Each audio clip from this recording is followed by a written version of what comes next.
अस्सलाम वालेकुम students, YouTube channel accounting with sir Umair के साथ मैं एक बार फिर हाजिर हूँ।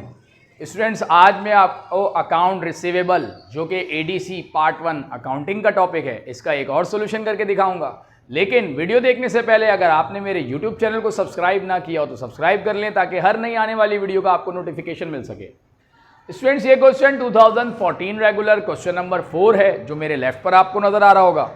क्वेश्चन रीड करें तो इसमें हमसे कहा जाता है, following is a list of account receivable for Zeenat and company at December 31, 2013। Students, यहां पर आपको 3 कॉलम्स दिए हुए हैं, ट्रांजैक्शन डेट, कस्टमर और अमाउंट ड्यू। यहां पर स्टूडेंट हमें मुख्तलिफ कस्टमर से जो अमाउंट ड्यू है उनका अमाउंट दिया हुआ है और यहां पर डेट भी गिवन है कि किस कस्टमर को हमने किस डेट पर सेल की।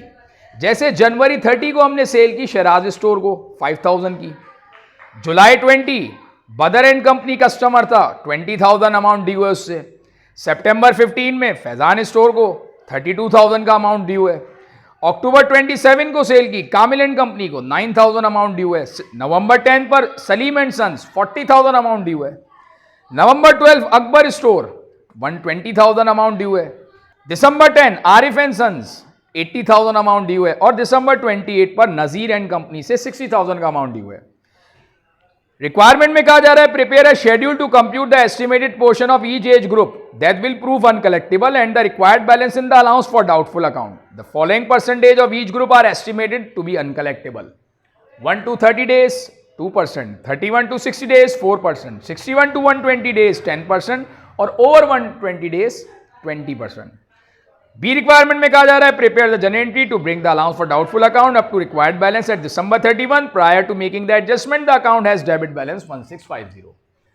स्टूडेंट, हमें यहां पर एस्टिमेटेड बैड डेट्स कंप्यूट करना है। स्टूडेंट, यहां पर हम सबसे पहले एज ग्रुप बनाएंगे। एज ग्रुप में स्टूडेंट्स यहां पर हमें ग्रुप गिवन है, ये मैंने आपके लिए यहां पर फॉर्म किया हुआ एज ग्रुप।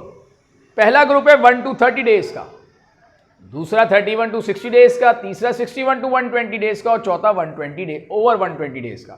यानी जिन कस्टमर को हमने सेल की दिसंबर के महीने में, क्योंकि हम दिसंबर के एंड पर ये एजिंग शेड्यूल बना रहे हैं, तो जो दिसंबर में सेल हो, चाहे वो दिसंबर की पहली को हो या दिसंबर की 31 को, वो 1 to 30 डेज के ग्रुप में आएगा। यानी ये वो कस्टमर जिनसे 1 से 30 दिन का टाइम हुआ है और पेमेंट अभी हमें नहीं मिली इनसे। इसी तरीके से जो नवंबर में सेल की होगी वो 31 to 60 डेज का ग्रुप होगा, 61 to 120 डेज इसमें अक्टूबर की सेल और सितंबर की सेल आएगी। इसी तरीके से ओवर 120 डेज सितंबर से पहले जो भी सेल की होगी स्टूडेंट्स, अगस्त, जून, फरवरी, जनवरी, यानी सितंबर से प्रायर जो भी हमने सेल की होगी वो आएगी ओवर 120 डेज में।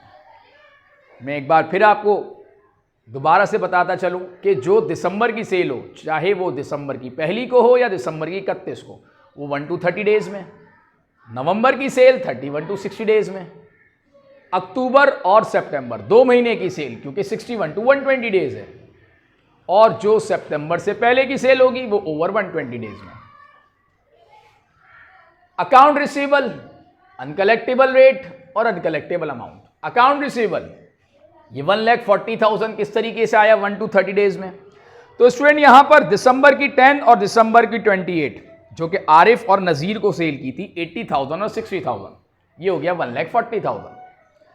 31 to 60 डेज इसमें नवंबर की सेल जिसमें सलीम एंड सन्स और अकबर स्टोर 40,000 और 1,20,000, ये हो गया 1,60,000।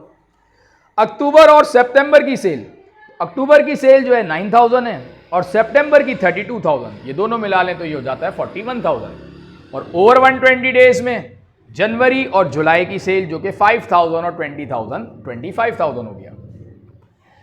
जो रेट गिवन है अनकलेक्टेबल वो 2% है 1 to 30 डेज का, यानी जो कस्टमर से 1 से 30 दिन का टाइम हुआ और पेमेंट नहीं मिली उनका डाउटफुल रेट 2% है।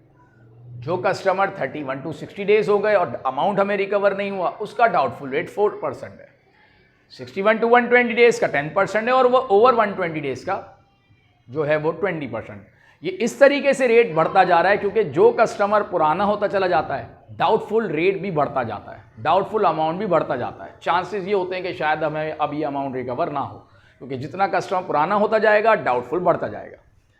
इनको मल्टीप्लाई करते जाएं, 140 का 2% 2800 आ गया अनकलेक्टेबल अमाउंट, 160,000 का 4% 6,400 आ गया, 41,000 का 10% 4,100 और 25,000 का 20% 5,000। ये टोटल किया तो टोटल अनकलेक्टेबल अमाउंट आ गई 18,300। अब हम इसकी बैड डेट्स निकालेंगे, इसको हम टोटल अनकलेक्टेबल अमाउंट कहेंगे 18,300। अनकलेक्टेबल अमाउंट 18,300 और अलाउंस फॉर बैड डेट्स का स्टूडेंट डेबिट बैलेंस है 1650। वो 1650 हमने इसमें ऐड कर लिया अनकलेक्टेबल अमाउंट में और यूँ बैड डेट एक्सपेंस हो गया 19,950। ये डेबिट बैलेंस हमने इसलिए ऐड किया क्योंकि साल के आखिर में डाउटफुल अमाउंट 18,300 है, जबकि साल के शुरू में ये नेट इनकम थी या इसको आप कह लें रिटेन अर्निंग बैलेंस था 1650। इसका मतलब पहले जो अमाउंट रिटेन अर्निंग में थी वो बढ़कर अब डाउट पर आ गई है 18,300। इसका मतलब जो टोटल बैड डेट्स एक्सपेंस हो गया वो हो गया 19,950। इसके सेकंड रिक्वायरमेंट में adjusting entries, Zeenat and company adjusting entry as on December 31, 2003। तो बैड डेट एक्सपेंस जो कि 19,950, इससे हमने एंट्री बनाई bad debt expense debit, allowance for bad debts credit 19,950। Narration pass करें to record the estimated bad debts. ये bad debts estimated हमने record कर लिया। तो स्टूडेंट ये एज ग्रुप का क्वेश्चन था जो मैंने आपको सॉल्व करके दिखाया। उम्मीद है आपको ये कॉन्सेप्ट क्लियर हुआ होगा। अगर आपको मेरी वीडियो पसंद आए तो मेरे चैनल को ज़रूर सब्सक्राइब करें ताकि आने वाली नई वीडियोज़ का आपको नोटिफिकेशन मिल सके। नेक्स्ट वीडियो तक के लिए स्टूडेंट्स मैं आपसे इजाज़त चाहता हूँ। अल्लाह हाफ़िज़।